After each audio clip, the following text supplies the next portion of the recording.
Hello good morning. आज एक topic चलते जो केमिकल रिएक्शन चैप्टर अपना चल रहा था, इसका फर्स्ट पार्ट पहले मैंने डाल दिया था। आज सेकंड पार्ट उसका डाल रहे हैं जिसमें टाइप्स ऑफ केमिकल रिएक्शन। ये केमिकल रिएक्शन है वो कितने टाइप्स की होती है। तो देखो केमिकल रिएक्शन के types: combination reaction, decomposition, displacement reaction जिसमें इसमें सिंगल डिस्प्लेसमेंट और डबल डिस्प्लेसमेंट आ जाएगा। दूसरी है डबल डिस्प्लेसमेंट और रेडॉक्स रिएक्शन। रेडॉक्स में आ जाएगा ऑक्सीडेशन एंड रिडक्शन, यानी कॉम्बिनेशन कंपोजिशन। डिस्प्लेसमेंट में सिंगल डिस्प्लेसमेंट पढ़ेंगे, डबल डिस्प्लेसमेंट रिएक्शन और रेडॉक्स रिएक्शन। तो सबसे फर्स्ट में अपना टॉपिक है कॉम्बिनेशन रिएक्शन। कॉम्बिनेशन का मतलब क्या होता है? कंबाइन होना, जुड़ना। जुड़ने का मतलब है कोई भी दो रिएक्टेंट जुड़ करके सिंगल प्रोडक्ट बना देते हैं। तो देखो, it is a chemical reaction in which two simpler reactant combine to from a single product. A single product it is called combination reaction.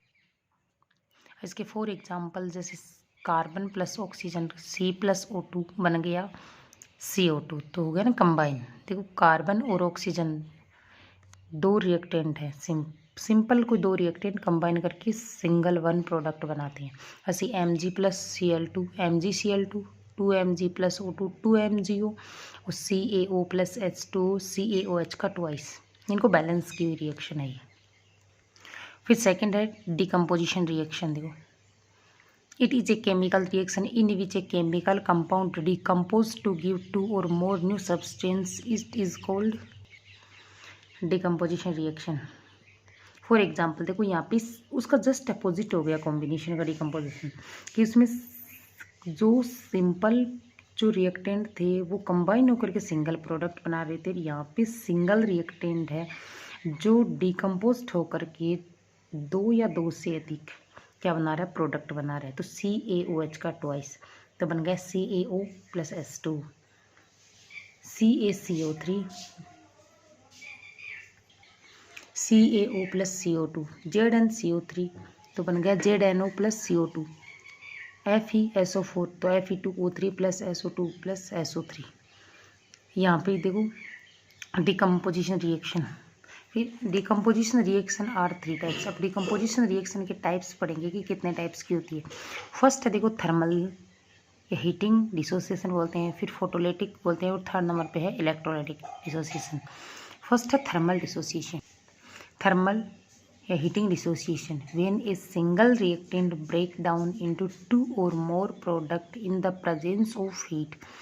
कि कोई सिंगल रिएक्टेंट है वो ब्रेक डाउन होता है किसमें? दो या दो से अधिक प्रोडक्ट में, वो भी किसकी प्रेजेंस में? हीट की प्रेजेंस में।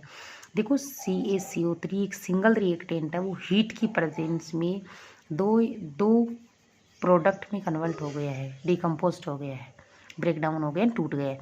तो CaCO3 अगर हीट की प्रेजेंस में हो रहा है तो इसे हीटिंग या थर्मल डिसोसिएशन बोलते हैं। तो इसकी डेफिनेशन एक बार फिर से देखना: when a single reactant break down into two और more product in the presence of heat, it is called thermal dissociation. फिर आ गया फोटोलिटिक डिसोसिएशन। चेंजेस सिर्फ इतना ही है, जहाँ पे हीट नाम है वहाँ पे लाइट आ जाएगा, और इलेक्ट्रोलिटिक डिसोसिएशन है उसमें जहाँ पे आ जाएगा इलेक्ट्रिक करंट। सिर्फ इतना सा चेंज है, जब बाकी तीनों रिएक्शन सेम है। फोटोलिटिक डिसोसिएशन देखो, when a single reactant break down into, कोई सिंगल रिएक्टेंट है वो ब्रेक डाउन होता है किसमें? टू और more product in the presence of light. Light की प्रेजेंस में दो से अधिक प्रोडक्ट में कन्वर्ट हो जाता है, it is called photolytic dissociation. CaOH का ट्वाइस तो लाइट की प्रेजेंस में CaO+H2 हो गया। फिर electrolytic dissociation when a single reactant break down into two और more product in the presence of electric current, it is called electrolytic dissociation. Zinc ZnCO3 electric current की presence में Zn+CO2 में convert हो गया। NaCl electric current की presence में 2Na+Cl2 में convert हो जाता है। तो ये कहलाता है इलेक्ट्रोलिटिक डिसोसिएशन। ये हो गई अपनी डिकम्पोजिशन रिएक्शन के थ्री टाइप्स। एक बार नोट्स देख लो।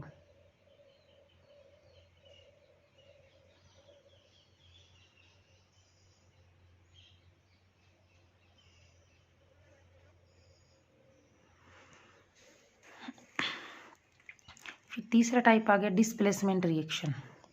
It is A reaction in which A more reactive element displace a less reactive elements from its compound।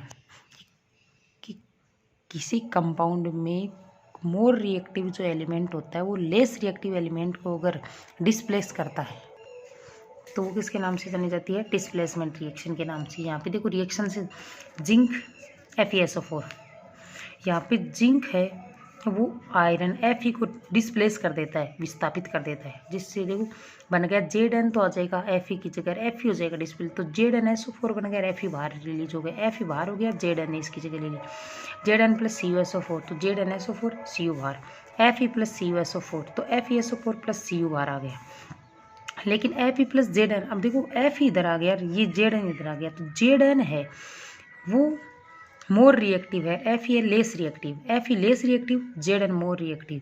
अब ये Fe Zn को डिस्प्लेस नहीं कर सकता, और नहीं कर सकता इसलिए नो रिएक्शन, कोई रिएक्शन, क्योंकि Fe प्लस Zn तो डिस्प्लेस कर ही नहीं सकता, इसलिए सेम वैसा का वैसा रह जाएगा, ZnSO4 Fe प्लस ZnSO4 आ जाएगा, तो नो रिएक्शन।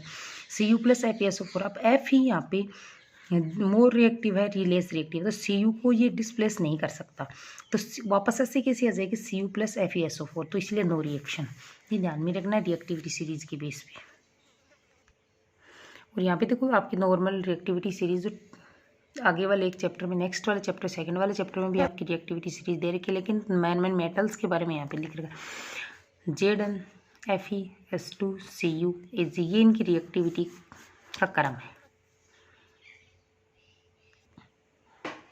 फिर देखो double displacement reaction. In this reaction the atoms of both reactant और products are exchange with each other is called double displacement reaction. कि ऐसी रिएक्शन जिसमें एटम या कोई भी एटम या एलिमेंट्स है वो दोनों साइड में, प्रोडक्ट और रिएक्टेंट साइड में एक्सचेंज होते हैं एक दूसरे के साथ में, अब वो कहलाता है डबल डिस्प्लेसमेंट रिएक्शन। देखिए NaOH प्लस HCl, तो बन गया NaCl प्लस H2। अब देखो यहाँ पे NaCl Na प्लस होता है, OH नेगेटिव होता है, H पॉजिटिव होता है, Cl नेगेटिव होता है। Na पॉजिटिव इसके नेगेटिव से रिएक्शन, इसका पॉजिटिव इसके नेगेटिव से, इसका ये नेगेटिव इसके पॉजिटिव से रिएक्शन करेगा, तो Na पॉजिटिव और Cl नेगेटिव, तो बन गया NaCl। यहाँ पे H पॉजिटिव और OH नेगेटिव, तो HH बन गया। PaI2 प्लस 2 KBr, ये तो इनको 2 वगैरह ये तो बैलेंस करने के लिए लगा रखा है। BaI2 है, KBr के साथ में रिएक्शन करेगा, तो Ba positive I negative, K positive Br negative, BaBr2, फिर K पॉजिटिव और नेगेटिव, तो positive negative Ki, BeCl2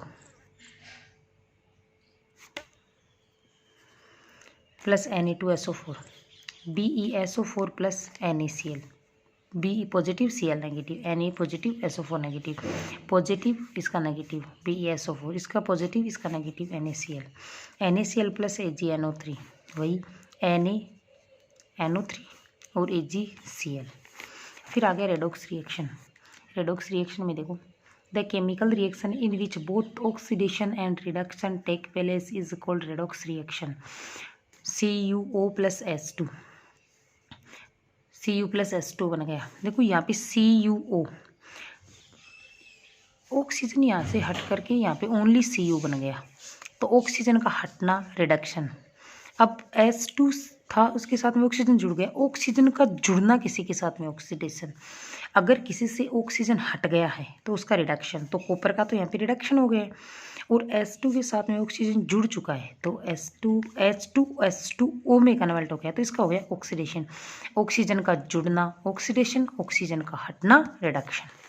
oxidation देखो in this reaction addition of oxygen, देखो एडिशन ऑफ ऑक्सीजन जुड़ गया ना H2 के साथ में, oxygen to a substance and remove hydrogen from a substance is called oxidation. MgO2 MgO जुड़ गया इसके साथ में, तो oxidation. Reduction in this reaction addition of hydrogen a substance and remove oxygen from a substance is called reduction. Ca plus H2 जुड़ गया, CaH2 बन गया, यानी ऑक्सीडेशन।